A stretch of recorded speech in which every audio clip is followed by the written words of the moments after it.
voyez, en ce qui concerne le coin, vous voyez, c'est très tranquille. Pourtant, on ne voit rien si vous voulez, mais il y a plein de choses.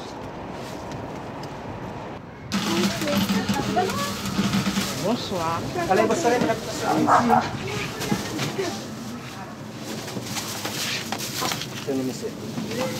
Merci.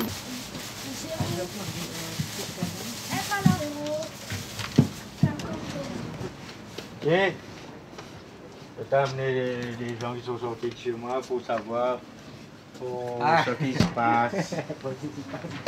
Je voudrais 300 versions. Tenez, bonhomme.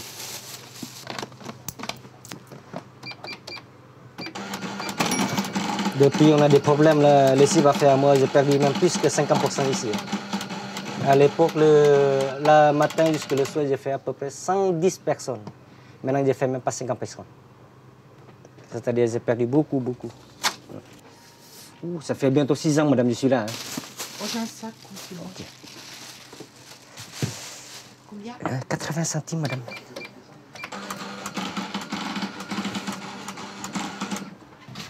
Oui, disons que bon, le quartier, je suis là depuis 71 et vraiment le quartier, il est mort. Hein.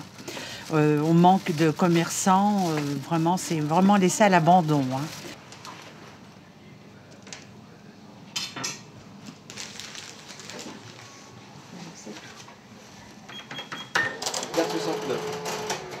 Vous voulez peut-être un petit sac? Non, ça va aller. Vous allez emmener votre panier. C'est bien. On a pas mal de grand-mères qui viennent, ou même des aides ménagères qui viennent faire leurs courses ici, ou des trucs comme ça. Ça, c'est des gens qui viennent tous les jours et puis qui... C'est comme presque des amis. Hein. On connaît toute la vie de famille, tout... Dès qu'ils sont malades, c'est ça le commerce. Hein. C'est pas un commerce de quartier. J'en ai visité des officines.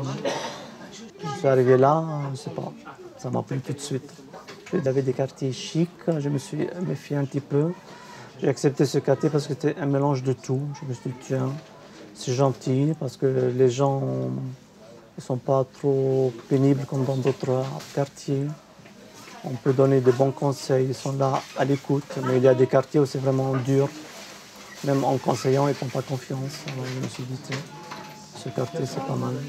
On a quand même une certaine amitié avec les gens, c'est plus comme de la marchandise, quoi. Il y a déjà une vraie amitié. Bon, c'est pour ça que je reste là. Je dis, moi, quand même, cette clientèle, je la connais, je ne vais pas abandonner pour aller ailleurs.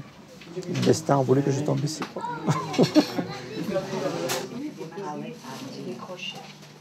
Depuis 5 ans. Ça s'est complètement vraiment dégradé. On travaille dans des conditions difficiles. On a toujours peur d'être braqué. Même pour moi, pour mes employés, les autres commerçants aussi. Alors, on travaille malgré nous. Jessie, Ils ont fermé le secours catholique. oui, c'est parce qu'elle va là-bas. Mais disons que, bon, ça s'est dégradé parce que, bon, il y a eu beaucoup de délinquance. Hein.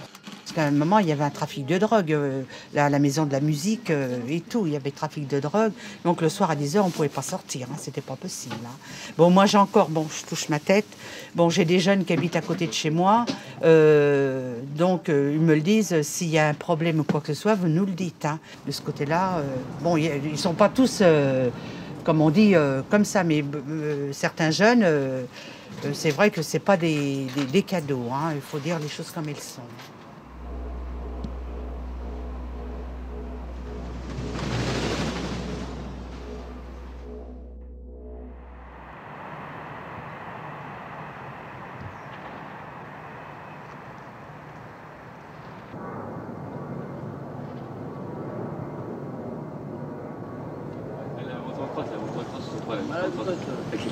Rappelle-toi que il y a eu des ressorts dans 63.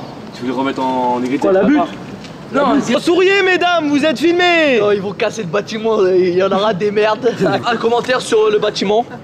C'est dommage, ça fait des souvenirs. C'est très triste. Non, vous n'aimez pas? Si, bien sûr. Moi j'aimerais bien qu'il laisse. Non, ouais. Ça fait mal au cœur de voir ça comme ça, regardez. Tout muré, tout ça. Hein? Alors qu'il y a des gens qui voudraient se loger et se mettre au chaud. Ouais, ils avaient fait des stores. C'est vrai, madame. Bon, ils pourraient peut-être en séparer un peu et faire des petits studios pour les jeunes. Ils cherchent des logements, des trucs comme ça. Ils veulent faire quoi? Ils veulent que quoi? Que quoi? Leur avenir, pas notre avenir.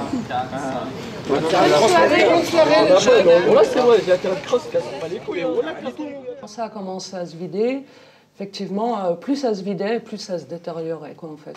Ils ont commencé à voir déjà les Romains qui sont rentrés là-bas, les jeunes qui se droguaient, tout ça. On avait surtout peur, c'était pour nos enfants. Il y avait des logements qui se vidaient, des gens qui partaient d'eux-mêmes, et puis ils sont rentrés, comme ça, avec leurs enfants, moins de 6-7 familles. Ils montaient sur les toits pour en brancher leur télévision. Et alors, quand ils faisaient ça, ici, nous, les locataires, les vrais locataires, on était, la télé, il ne fallait pas compter. Ça faisait flipper sortir en bas. Parce qu'il y avait plein de monde dans l'escalier, comme il y avait cet escalier qui était pas muré, et ben, ils étaient tous squattés dans l'escalier. Des fois, ils mettaient des grands coups de pompe dans la porte, ils sonnaient, ils faisaient chier. Bon, c'était pas méchant. Tu viens là, à partir de 4 heures, c'est bon, jusqu'à minuit, ça squatte dans ce bâtiment, dans celui-là d'à côté, dans celui-là là-bas. Tu vois, même dans la tour, t'en trouves dans la tour. Ouais, partout.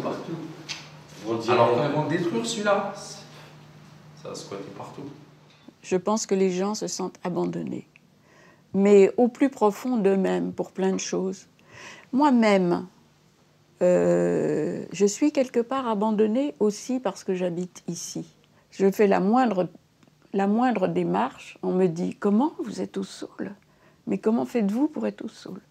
Quand tu es vraiment catalogué en tant que banlieusard, en tant que mec de cité, en tant que trou du cul, branleur, zonard, dealer, agresseur, n'importe quoi, alors que c'est même pas le cas.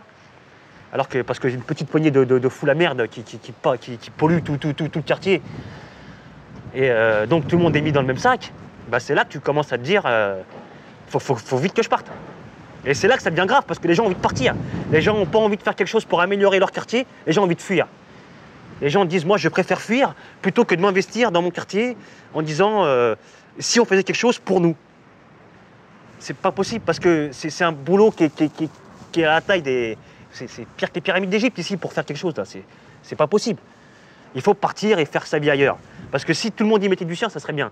Mais comme c'est pas le cas, on peut pas déplacer des montagnes à 2-3 personnes, c'est pas possible.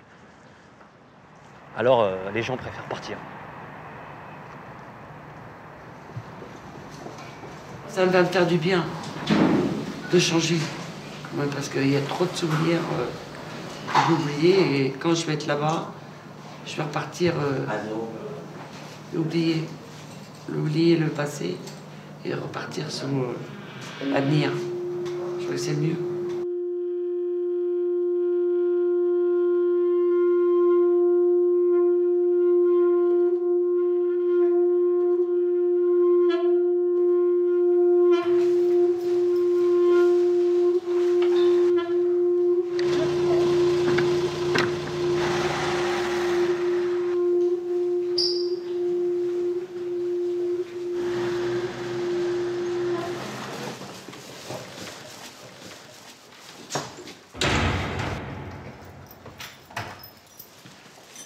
Allez, c'est fini.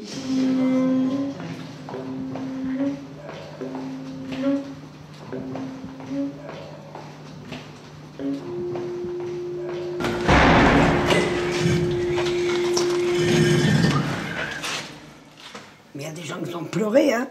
Ils ont pleuré quand ils ont vu murer la porte, on dirait un deuil.